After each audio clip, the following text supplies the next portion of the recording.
Welcome to the Daily Coffee Pro friends. Today we are going to be talking about the economy of scales when it comes to the coffee supply chain. Now, before we get started, I want to kind of put a bit of a disclaimer here. I'm look at me already going for an out even before we get started. What I want to say is this stuff hurts my brain. That's the best way I can put this. Economics is not something that I take to naturally, nor is trading, nor is any of this stuff. Maths was my best subject at school, but it was a different kind of maths than what economics is. So it was more problem-solving maths. It wasn't this kind of detail-orientated kind of maths.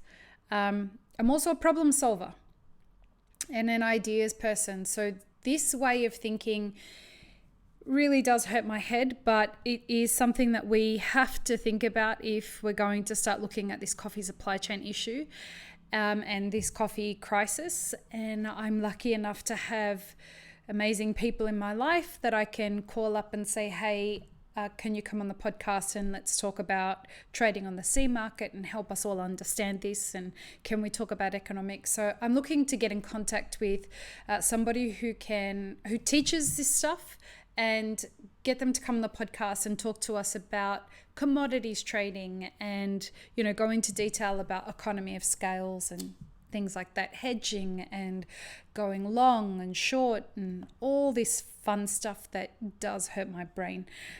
But the way that I'm approaching it is that this is just a brand new language that a lot of us don't have exposure to. There are people in our industry who love this stuff and they do it on the side.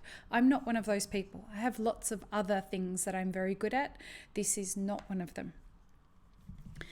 So at the moment, these things are really feeding a lot of thinking. They're feeding a lot of the questions that I'm asking. And economy of scales is one of them. Now, in the podcast that we did with Stephen Bannister and Felipe Croce, we learnt a bunch of things for the first time. So we learnt that a contract is what is exchanged on the C market. So you have a buyer, you have a seller, they're anonymous, they don't know who each other are.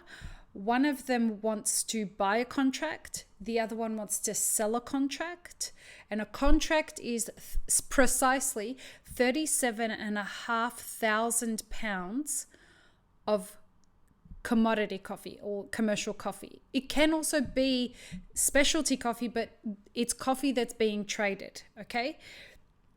We found out that the person buying the coffee does not know what they're buying when they buy this contract from this other person.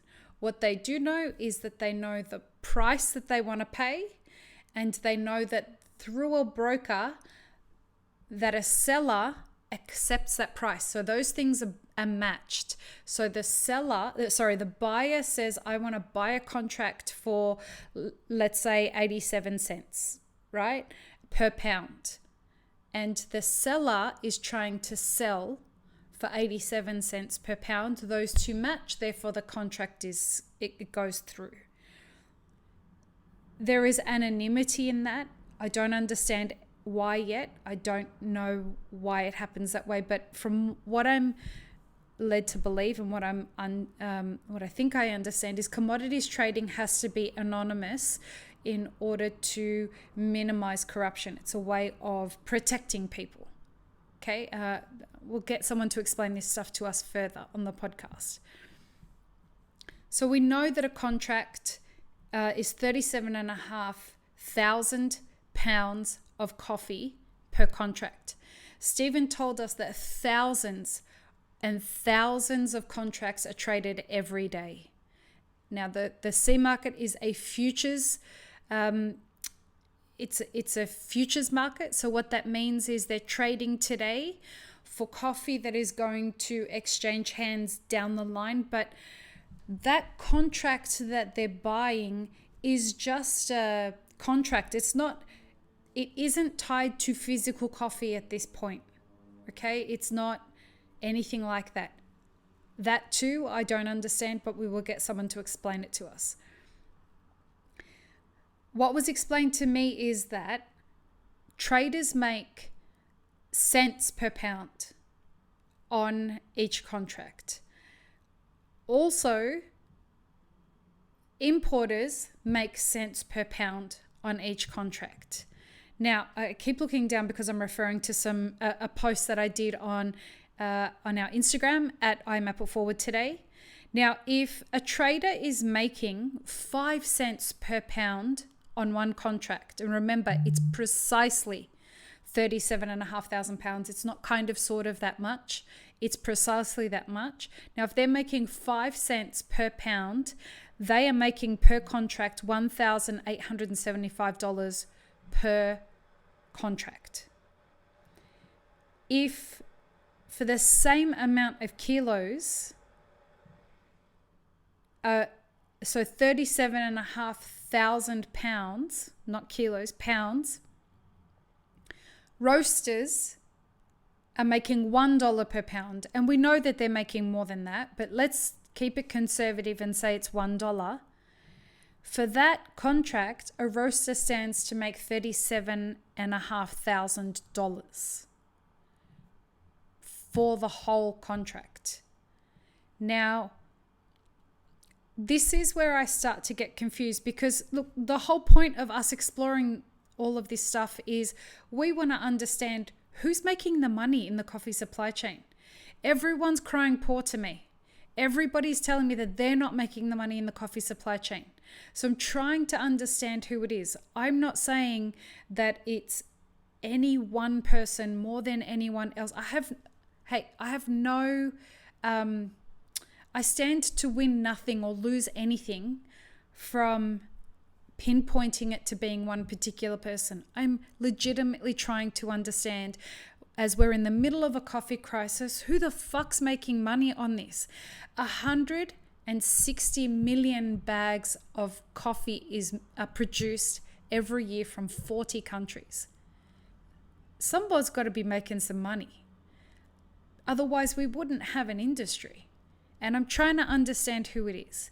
And so when I look at it, if a trader's making $1,875 per contract and an importer's making the same amount on every contract, and the roaster is making, let's say, $1 per pound, which equates to $37,500 per contract, it sounds as though right there, the roaster is making most of the money in that situation. Now, we know that at 87 cents per pound, well, we know right now that anything that's being traded on the C market, that the farmer is not getting their cost of production covered. Okay? So we know for sure that the farmer's not making a bulk of any kind of money there. If anything, they're losing. With the way that the C market is trading over the last year or so, we definitely know that the farmer is not getting their cost of production covered purely on the C market price. So the farmer's not making money. The C market traders are making money, but they're actually making a lot less than what I thought they were making. I thought they were making a lot more per contract than that. And if anyone has any information that these numbers are wrong, please say something, because we're all trying to learn here. Please reach out, email me, lee@mapitforward.org, or comment on our socials. Let us know so that we can all learn. And it seems that the roaster's making $37,500 per contract. Now, that's just looking at it without taking any expenses into consideration. All right? Now, this is where I want to introduce another idea that we're going to talk about on tomorrow's episode of the Daily Coffee Pro. And this is the cost of doing business versus the cost of production. In products, so for every bottle of elixir that I make, I have a cost of goods. So I know how much it costs for the coffee and for the water and for the bottle and for the lid and the printing that goes on the bottle and that the cost of goods for that product. But then I have to take into account the other costs, which are the cost of doing business, the fixed costs, or the equipment that's required to make elixir, the cost of rent, the cost of insurance, the cost of employees, the cost of all of these other things that have to get paid whether we do business or not, whether we sell one bottle or sell no bottles, right? The same with roasters. So although the roasters are making $37,500 in, let's say, in our example, if they're making $1 per pound, they stand to profit $37,500 per contract, which is almost a container load worth of coffee. A container is about 39,000 pounds. Well, then we have to take into account what portion of that, well, we have to take into account what the cost of creating a bag of coffee is versus what the cost of doing business is. And that $1, remember, we're just saying that it's profit. We're not saying how much they're actually selling that bag for. So we don't know the total amount of what one contract is actually, because this changes changes with every coffee, it changes with every roaster, etc., etc. But here's where this idea of economies of scale comes in. So let me read you what the definition of economy of scales is. So in microeconomics, and this comes from Wikipedia, economies of scale are the cost advantage that enterprises obtain due to their scale of operation, typically measured by the amount of output produced, with cost per unit of output decreasing with increasing scale. So what this basically means is that people are prepared to decrease their margins based on increased number of transactions. So the farmers and the traders, these people are doing huge scales and anticipating that they stand to make a lot less money than what roasters would be making, but they're also going to be doing many, many, many more transactions. The scale is much higher than the roaster, because if we look at it, we anticipate that there are a lot less roasters that are going to be doing a full contract worth of coffee in an average year than is usual, which is why they would typically make more. They're not working on an economy of scales until they are. And this is where I think that the money perhaps is being made.